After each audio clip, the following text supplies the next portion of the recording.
Ayan mga kababayan, at dito sa tapat ng ating City Hall ng lungsod ng Maynila ay mag-observe tayo mga kababayan ko yung bagong ordinansa patungkol sa balaklava na naipasa na bilang ordinansa dito sa lungsod ng Maynila, kagaya ni Kuya. Ayan yan, sa may face niya mga kababayan. Ayan po, si Ride It. Ito yung balaklava mga kababayan ko, yung bonnet na suot-suot ng mga motorista, kagaya niya yung dalawang dumaan na kapag tipong nakaparking ay ibababa mga kababayan ko itong balaklava na tinatawag na yung sa face mask sa riding. Yan, kagaya niyan mga kababayan. Ayan, sa face tayo titingin mga kababayan para sa mga nakabalaklava. Observe tayo dito. Tapat mismo ito ng City Hall. So kagaya dito. Ayan o. Kaya Sir Angkas, diba? Good afternoon, sir. Okay, so tuloy tayo dito mga kababayan sa ating pag-observe. Yan, hawkers. Mga hawkers natin. Shoutout to. So dito nagbaba si Kuya, may balaklava mga kababayan. Pasok po ito sa bagong ordinansa ng ating lungsod ng Maynila na kung saan mga kababayan ko ay ating inoobserbahan muna ngayon, no? So habang natakbo yung motor, okay, pero habang natigil mga kababayan ay yan po yung ating obserbahan. Dito tayo sa may tapat ng City Hall. Yan, at nagbaba si Kuya, mga kapatid.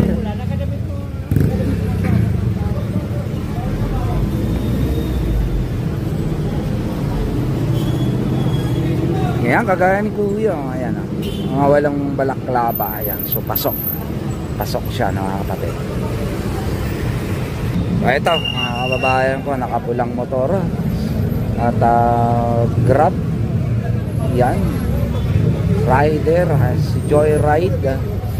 May mga balaklava sila, no, mga kababayan. At yan yung sinasabi natin na kapag titigil mga kababayan ko ay ibababa na yung face mask. So for observation lang din naman po itong ating ginagawang docking. Yan, si Kuya tatakbo na. Ayan, isa, dalawa, si ate walang balaklava. Pero ayun, sa ma-obserbahan natin dito sa nakakulay pula, so busy pa siya ng pagtawag sa kliyente niya mga kababayan. Kasi hindi pa siguro hindi pa sila aware masyado dito sa bago nating ordinansa sa lungsod ng Maynila, itong balaklava mga kababayan. At atin po yan tutulungan mga kababayan ko para ma-implement na agad. So ang aim nito ay para makilala yung mga motorista natin kapag sila po ay tumitigil, no? Maispatan ng ating CCTV just in case may mga riding in tandem, kasi mga kababayan na tinatawag natin yung problema natin before. Hindi lang po before mga kababayan ko, no? Talagang nagiging problema po yan, riding in tandem, nakasuot ng balaklava, mga ganon. Gabot kanina, oh. Tuloy tayo sa project balaklava natin mga kababayan. Kung natatanggal talaga sila ng face mask para sa bagong ordinansa, no? Observe lang tayo dito. So andyan si Riley. Observe natin kung patakbo na siya mga kababayan. Yan, ito guys na hindi nagtatanggal ng balaklava, yeah, para sa bagong ordinansa ng ating lungsod ng Maynila mga kababayan. Tanungin natin siya off cam mga kababayan, at nakausap natin si Kuya. Anong reaction mo doon sa bagong ordinansa ngayon ng lungsod ng Maynila?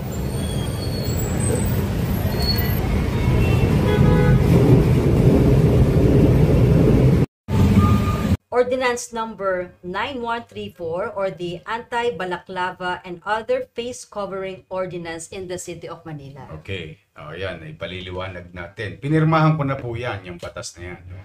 na ipinasa ng Konseo ng Maynila through the leadership of Vice Mayor Chi Atienza, and ang author ay si dating Police Rosalino Junior Ibay, konsyal ng District 1. Ito po ang gist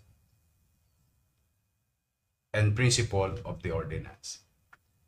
Marami pong mga tolongges at tulisan, no, na ginagamit ng mga tunay na naghahanap buhay as covering their face while they're doing their illegal activities.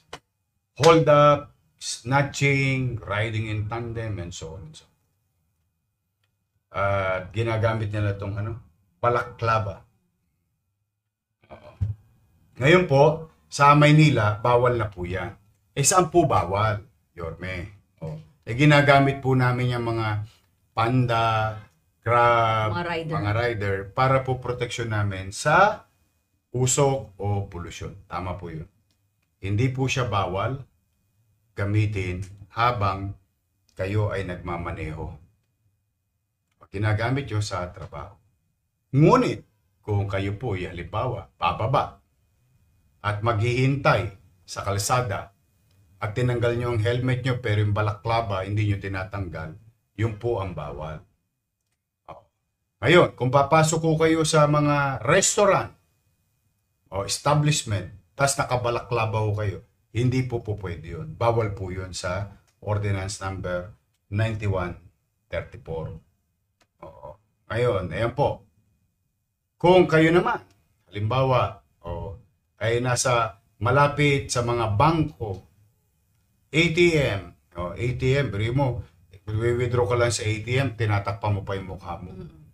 Bakit? Why? Kung wala ka naman tinatago, gwapo ka naman.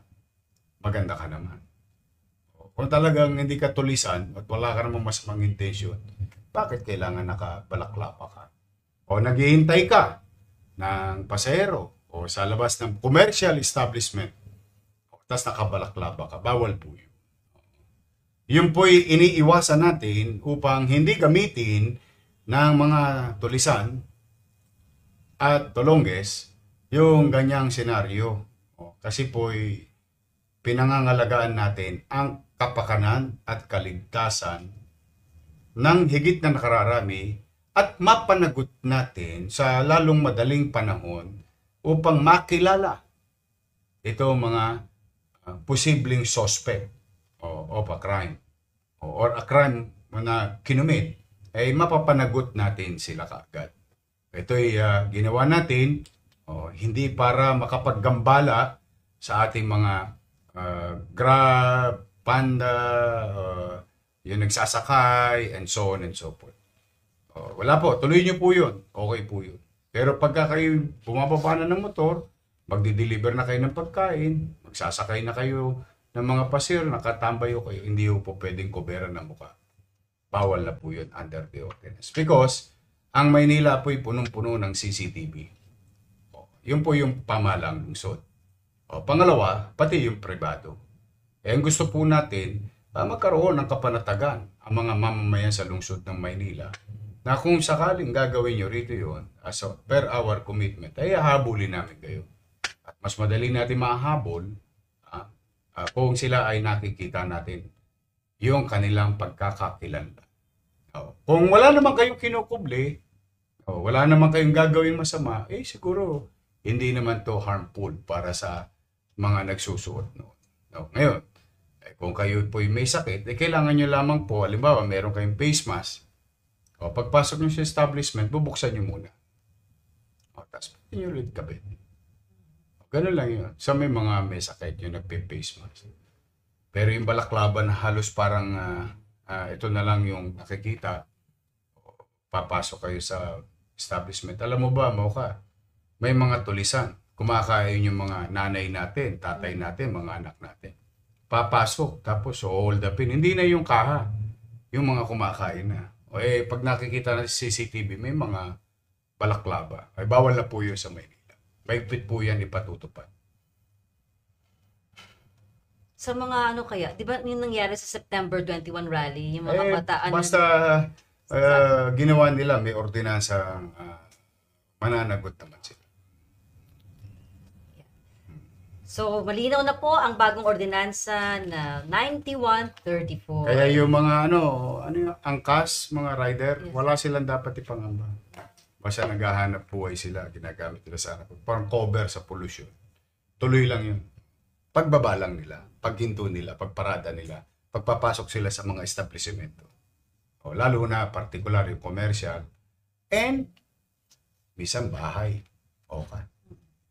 Tapanggap na delivery. O, yung pala riding in tandem. May titirahin lang na bahay na may bahay. Oh. Tsaka mga shoplifter po, nakamask. O, yun, Pero yun, kita mo yun. papasok ng grocery. Sa o kaya- lisigang. Oo. Yun, sa lisigang. Tama ka. Kaya para Kailangan huminto yan. Hindi pwedeng gawing excuse. Ngayon, wala naman kayong